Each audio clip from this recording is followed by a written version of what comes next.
اچھی زندگی ہر کوئی چاہتا ہے، اور اچھی زندگی کی خواہش لڑکی کو بھی ہے، لڑکے کو بھی ہے۔ کوئی نہیں چاہتا کہ اس کی زندگی کے اندر خزاں آئے، ہر کوئی چاہتا ہے کہ اس کی زندگی میں بہار ہی بہار ہو، سکون ہی سکون ہو، کسی قسم کا کوئی ٹینشن نہ ہو۔ لیکن اب ایک سوال میں آپ سے پوچھوں گا کہ آپ کے نزدیک اچھی زندگی ہے کیا؟ پہلے یہ بتاؤ، یہ سوال میرا آپ سے ہے۔ آپ سے اگر میں پوچھوں کہ آپ اچھی زندگی چاہتے ہیں تو آپ کے نزدیک اچھی زندگی کی ڈیفینیشن کیا ہے، ویاخیا کیا ہے، تعریف کیا ہے، تو زیادہ تر لوگ یہی جواب میں کہیں گے کہ اچھی زندگی سے مراد یہ ہے کہ تندرست ہوں، کھاتے پیتے ہوں، گھر میں ساری چیزیں ہوں، کوئی قسم کا ٹینشن نہ ہو، یہ اچھی زندگی ہے۔ جیسے صحابہ سے حضور صلی اللہ علیہ وسلم نے پوچھا تھا کہ بتاؤ مل مفلس، صحابہ بتاؤ مفلس کون ہے؟ تو صحابہ نے عرض کیا تھا سرکار جس کے پاس درہم و دینار نہ ہو وہ مفلس ہے۔ تو سرکار نے فرمایا نہیں، وہ مفلس نہیں ہے۔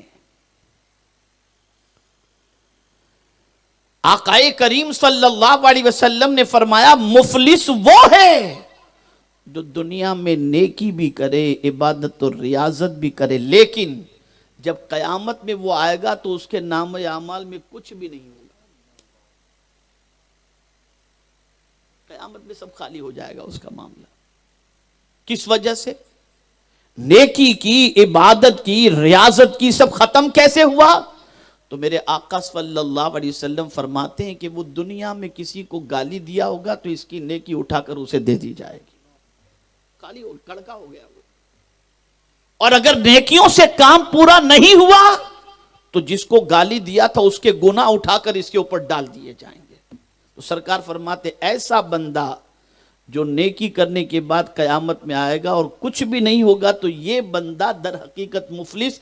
تو اس سے یہ بات سمجھ میں آئی کہ مفلس وہ نہیں جس کے پاس مال نہ ہو، مفلس وہ ہے جس کے پاس اعمال نہ ہو۔ اصل معاملہ یہ ہے۔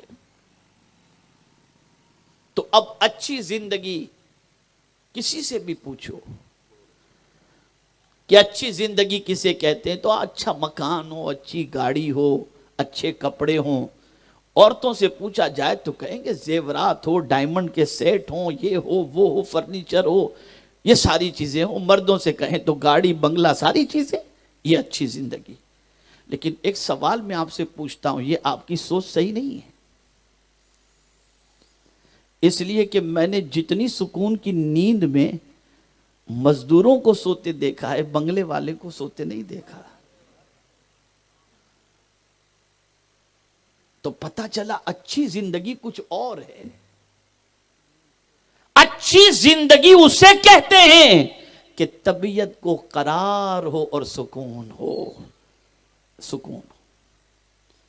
اب یہ زندگی کیسے ملے گی؟ میں ترتیب وار سمجھاؤں گا، انشاءاللہ بات سمجھ میں آئے گی۔ اچھی زندگی کیسے ملے گی؟ اب اگر کوئی کہے کہ بنگلہ، گاڑی اس سے اچھی زندگی، تو بیچارہ غریب تو کبھی اچھی زندگی گزار ہی نہیں سکتا۔ نہیں، قرآن نے ضابطہ عطا کیا، من عمل صالحا،